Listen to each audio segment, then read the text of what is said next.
Welcome back to my channel. Today we're going to do some focus shift shooting with the Nikon Z7II and my beloved MC105 lens. So stay tuned.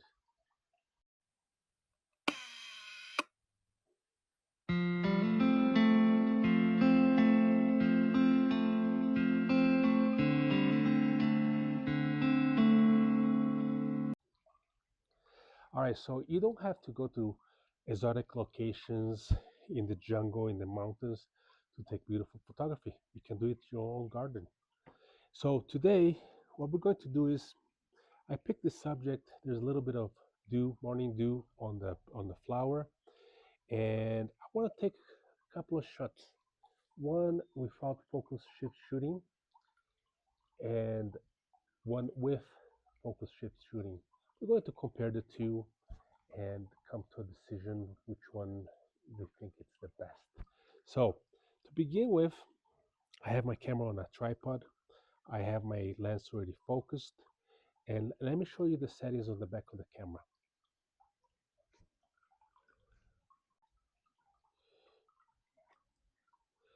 Okay, so what I'm going to do now is I'm going to go into my menu, focus shift shooting. All right, I'm setting 50 images, focus depth width, wide. It doesn't have to be that wide, but it doesn't matter. 50 images should be plenty. Okay, interval to next shot 0, exposure lock on the first frame. Let's do that. Silent photography doesn't matter. All right, so let's go ahead and start.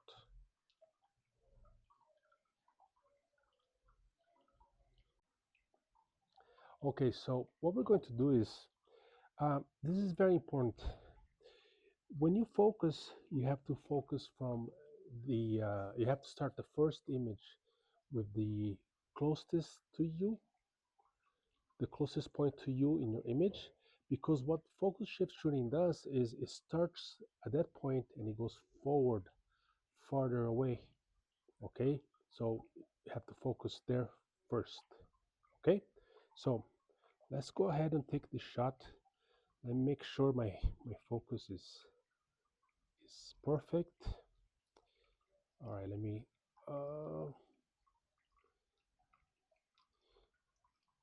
make sure that you can put it in autofocus servo, which is probably the best option.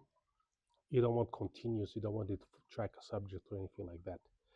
So let me go ahead and pinpoint exactly the shortest point is.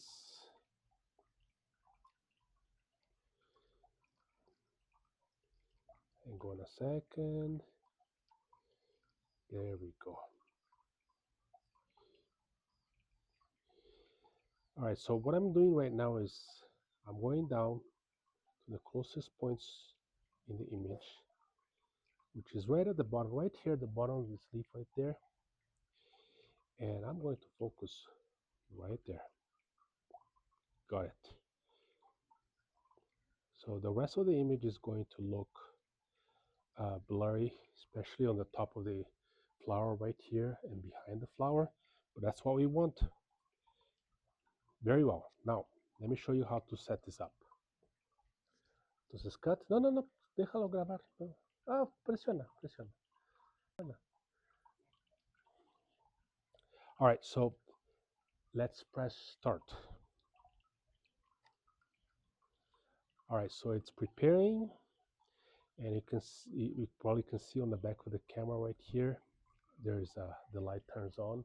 That means it's taking the 50 images, and it's shifting the focus from one point to another. It's going to do 50 images total, and then we're going to merge them. All right, it's done. It's done. That was quick. Now, let me just review it real quick to see if it worked. Wow, 50 images were too much. Start at the bottom, towards the back. Oh, there we go. Okay, all right. So 50 images, In Lightroom, we get to select the ones that we want to use. But I also want to take one image, just one image, um, where I'm going to focus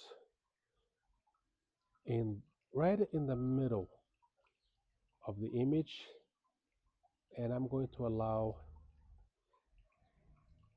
everything else to be blurry. So what I like to do is, just as a reference, I take a picture with my hand in front of the lens, so that in Lightroom it's easy to find because they all look the same. All right, so here we go. Free 200 of a second, ISO 64. One image right in the center, right there. Perfect. All right, so we have two to compare. Very well. So let's go to the computer and see what we got. Okay. Okay, so here we are. We have our 50 images right there. We have my hand and the one that I focus just in the center as a reference and a comparison at the end. Okay, so there is my library. Let's take a look at them. I can show you exactly what happened here. Let me go into a little bit more detail here. All right, so I shot this at ISO 64, which is the maximum with the Z7II, with my 105 millimeter at f3, which is fine. It doesn't have to be super uh, close down. At 1/200 of a second. So this is the first image. So I focused right here. Okay. So as focus shift shooting progresses, it starts going this way. Well, let me actually go slowly see how it shifts towards the leaves in the back, and then everything gets just really blurry. Okay. Let's see.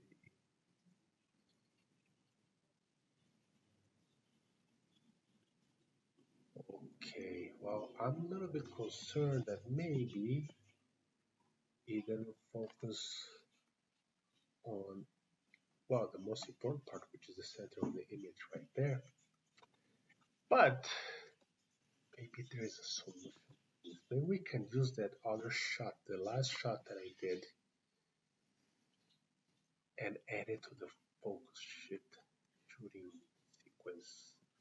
Because the background, from this point on, I mean, look, we can use this one, and then we don't need to go that far. Let me see how far back the focus we need. I'll say up to here. Hang on, what happened? Oh, okay.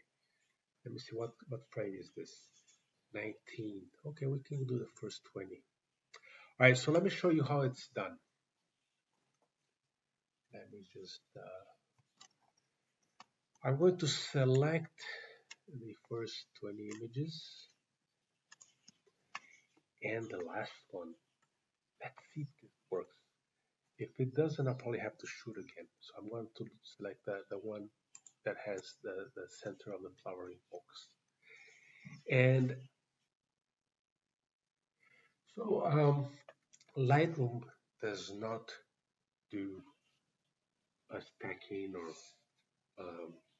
focus uh, merging. Okay, so we have to export it to Photoshop. So we have all of these. All right, so we're going to right click on the image, and then we're going to go open as layers in Photoshop.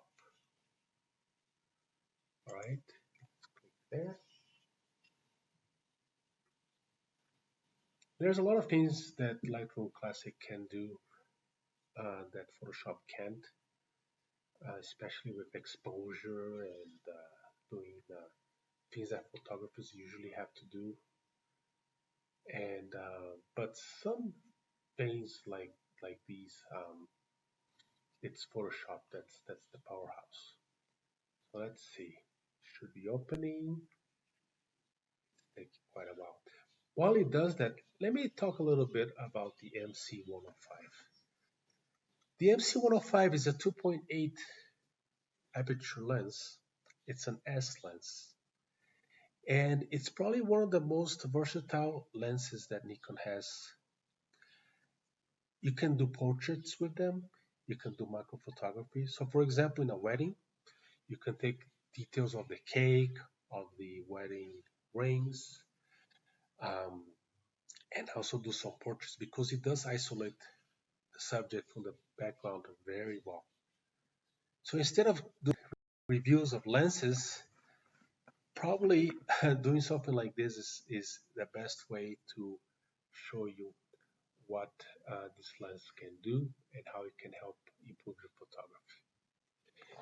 All right, very well. So I guess it's opening layer by layer. Oh, that's the first one. That's the one that, actually the last one, the one that I chose to photograph at the end.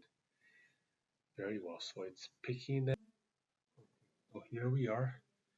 We have all the layers in Photoshop.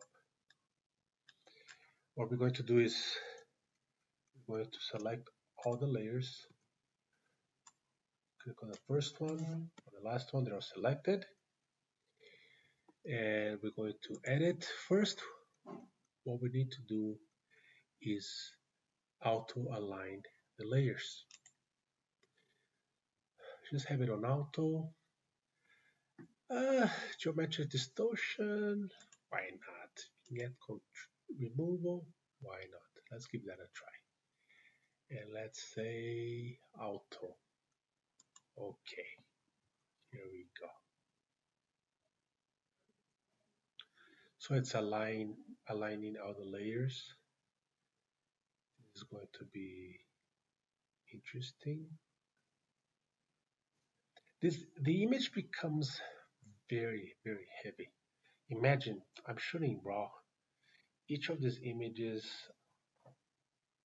I'm calculating it's more than 50 megabytes each. So it's a lot of processing that he has to go through in order to be able to align his layers and then eventually merge them. It's very important that at the end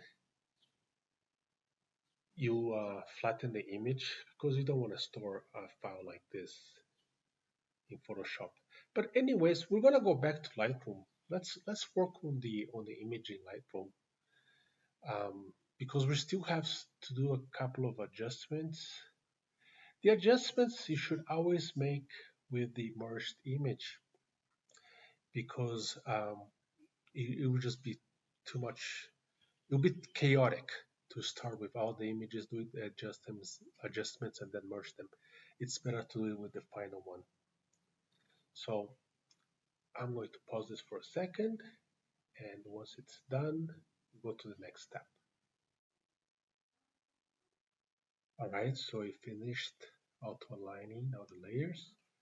We still have the layers selected. We're going to go back to edit, and then we're going to go to auto blend layers. This is the final part. Stack images, content aware, fill transparent areas. That's good, especially for the edges right here where it's white. We can always crop that later, but why not? So let's go ahead and do stack images and say okay. Very well, so it's done.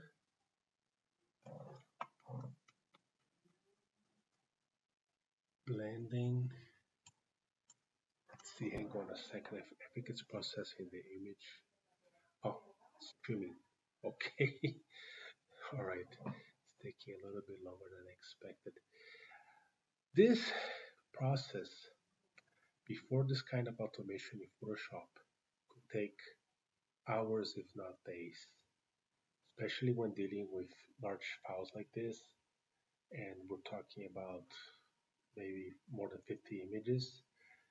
Well, maybe not days, but easily could take a good afternoon of time because what it's doing, it's not just merging the layers. It's just the difficult part, but It's making sure that every pixel is aligned, then it's going over each one and finding the area that's in focus in each image.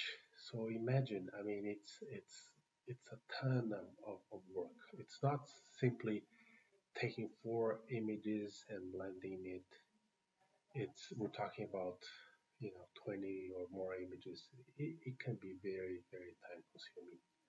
So automation can be a good thing. So let's see, it's finishing this trimming. It created the layers, it created the masks, and let's see, it's processing the image. The center flower is out of focus.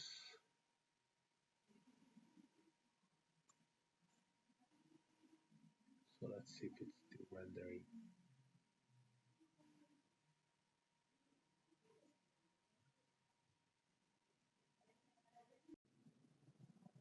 Excellent. Here we are. It took quite a while. It took me, it took the computer almost, 25 minutes to outline and then do the stacking. And thanks goodness that I took that one last shot with this flower in the center focused, because all the other ones focused from this point, they focused on the leaves on the back, and it didn't focus on this one. So it was a good thing that I actually photographed this image with this flower in focus. Look at that. Look at the masking that he has done. He selects specific focus points. That's just incredible. So now my computer is a little bit slow. Uh, yeah, it must be a massive, it must be more than a gigabyte image. All right, so what we're going to do is now I'm going to save it. All right, once I save it, we can go back to Lightroom and do all the adjustments. So yes, it's a beautiful image. I mean, that's what I was looking for. I wanted the leaves to be sharp on the edges right here, there. I wanted the blurry background, and I want all of this in focus. Beautiful, beautiful, beautiful. Let's go back. Now let me find this image. It's usually towards the end. Oh, where are you? Is it? No, that's the one that we did with just the main flower focused. Huh, should be here somewhere. Hang on a second. It's saved, which I did save.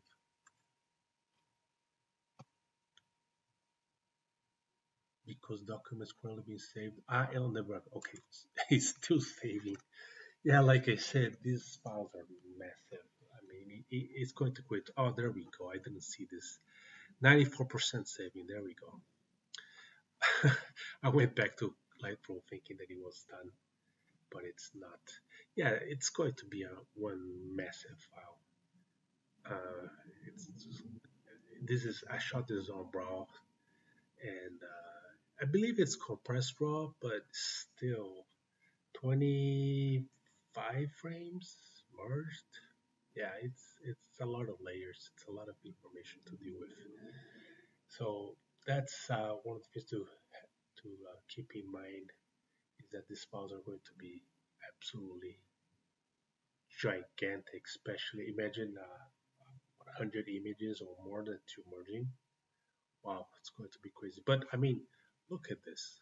Look at the detail, the color saturation. It's just beautiful. Absolutely beautiful. All the detail. Now, this is not a realistic per se image, because everything is in focus. That's not how the human eye sees, especially this close. Um, I do usually prefer images that you have one point of focus and then the rest to go blurry on the edges. But it does look interesting this way too. I mean, if I print this large as a large print, it would just be astonishing. I don't see any weird defects. I don't see any strange. Sometimes Photoshop doesn't blend very well, and it creates some artifacts. But here I don't see anything. The water droplets, everything just looks beautiful, absolutely perfect. There's some uh, little marks, little gray spots on the sleeve, but I like to leave it as natural as possible. Too much editing, too much photoshopping. Uh, I don't like it. It makes images look artificial. All right, so I saved the image. It was more than 1 gigabyte. It was 4 gigabytes. Uh, it's possible to do this in JPEG, but you know, it was an interesting experiment. But once you merge down the files, the layers in Photoshop, it ended up being actually. Let me show you. Here's Photoshop image size. Now it's 274 megabytes. With the layers, it was more than 4 gigabytes, which is crazy. Once you save it, here we are in Lightroom. There it is. Let's see what kind of adjustments we can make real quick. I don't want to do too many adjustments. I truly believe that this image is excellent as it is. Look at that amount of detail. Look at that. Just I personally find it. Let me see if I can increase the exposure a little bit. And the vibrance. Now, what the difference between using vibrance and saturation is that with vibrance, it only changes the more flat or muted colors, where saturation, it does it to everything. So you can get some weird looking things like this. So I like to use vibrance more than saturation because then look at those greens just start to pop a little bit. The reds are staying about the same. I just beautiful. I mean, I don't even have to darken the edges in this image. I don't have to do much at all. It's great as it is. All right, so there we go. It took quite a while actually. The file was just huge. I would suggest that you shoot in JPEG if you want to speed up the process. There is no need to have that much resolution. 4 gigabytes for one image. It's just ridiculous. Nobody is ever going to print that large. And if they do, you have to take into account the viewing distance. So it's probably shooting JPEG is a better option for stacking like this. But anyways, thank you so much for coming with me in this journey in my garden. I'll have the link for my website or how you can purchase this print. Thank you so much and have a good one.